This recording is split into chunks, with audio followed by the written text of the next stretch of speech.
the 5-point plan to make subways safer may not be having the intended effect.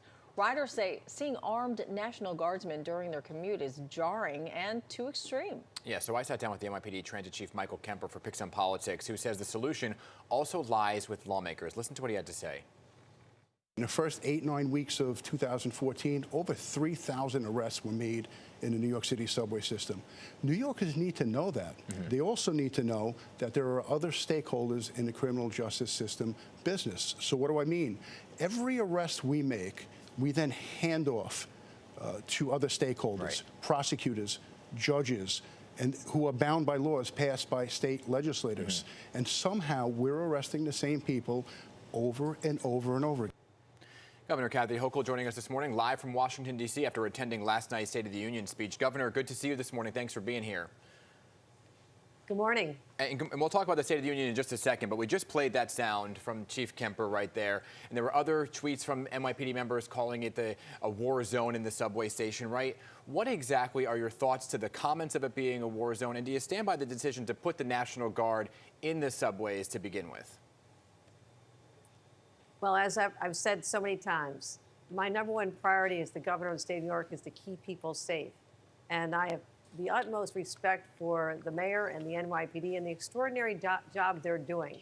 But after we saw a spate of really high-profile cases, the conductor getting his throat slashed, another conductor getting hit with a glass bottle and breaking, and people being shot and pushed on the subway track, even though the statistics say that it is safer than it was before, and I commend the police department, when you have that high level of anxiety, now you're dealing with a psychological toll that deters people from wanting to go on the subways. We're still not at full capacity.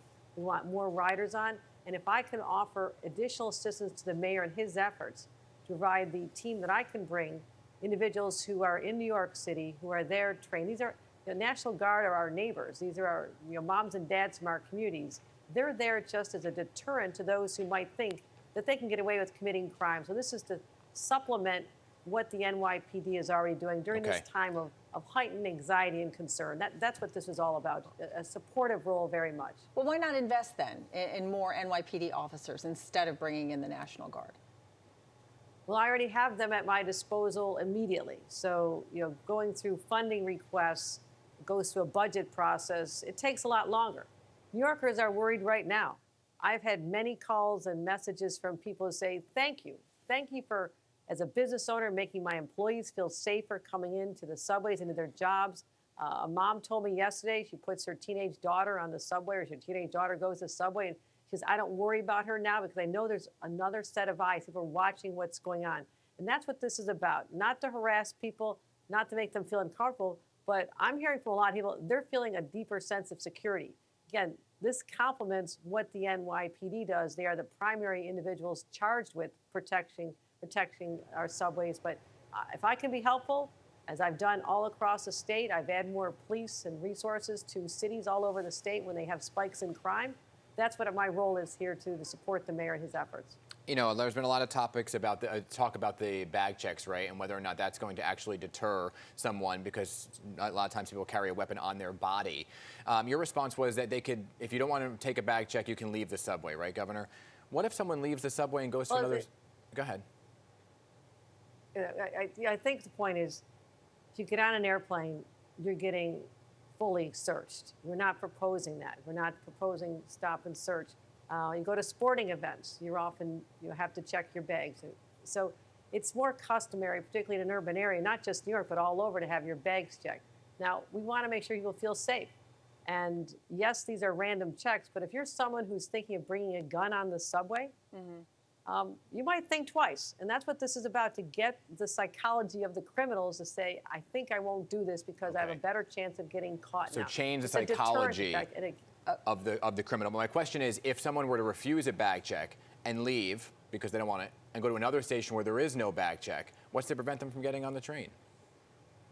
But nothing will. That's the point. I mean, this is not heavy-handed. It is simply saying, and it is nowhere near what stop and search was, a policy that I did not support, because it was targeting individuals, particularly from communities of color. Yeah. We're not ever going back to that. That's why this is statistically random. At a certain point, a person is pulled over and said, "Can we check your bags?"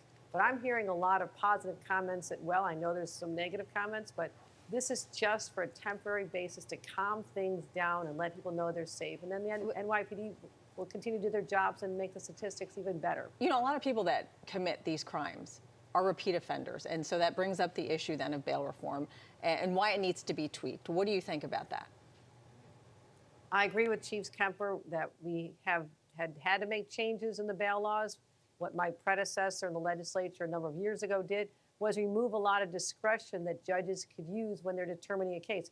Did this person do this before? Are they a repeat offender? So what I worked hard to do over the last sessions of the legislature was to get those changes that are now in place.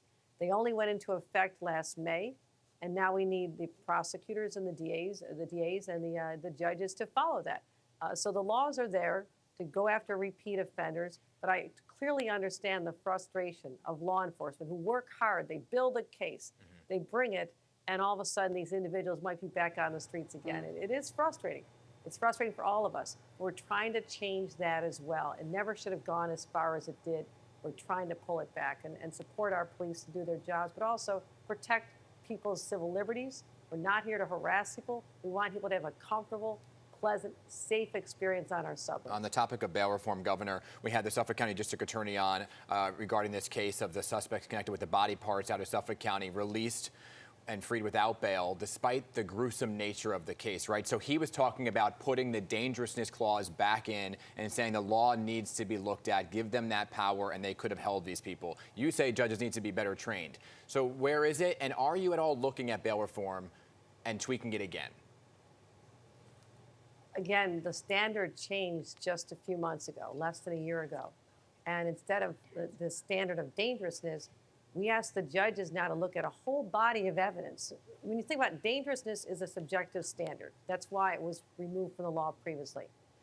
I was trying to build back something analogous to that, something that allows the judge to look at the whole body of the individual, what they've done before, the severity of the case, was a gun involved? So it all does add up to, is this a dangerous person? So that's in place right now. Now, this is a very unique circumstance in Suffolk County.